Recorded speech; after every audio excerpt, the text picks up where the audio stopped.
Lorry టైర్ల కింద చిక్కుకుని ఇద్దరు స్నేహితులు దుర్మరణం చెందారు. యాదాద్రి భువనగిరి జిల్లా నర్సాపురం శివార్లో ఈ విషాద ఘటన చోటు చేసుకుంది.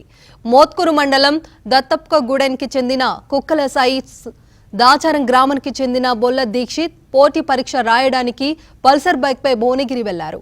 వలికొండ మండలం నర్సాపురం గ్రామ శివార్కు చేరుకున్న వారు స్టీల్ లోడుతో వెళ్తున్న లారీ ఓవర్టేక్ చేయబోయి ప్రమాదానికి గురయ్యారు. అదనపు తప్పిన వారి బైకు లారీ వెనుక టైర్లోకి దూసుకుపోయింది. టైర్ల కింద నలిగిపోయి వారి మృతి చెందడంతో వారి కుటుంబ కన్నీరు మున్నీరయ్యారు.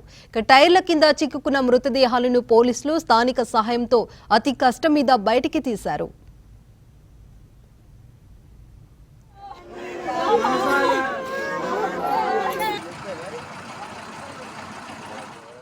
ఇక యువకుల విషయానికి వస్తే కుక్కలసాయి బొల్ల దీక్షిత్ వారి తల్లిదండ్రులకు ఏకైక సంతానంగా స్థానికులు గుర్తించారు.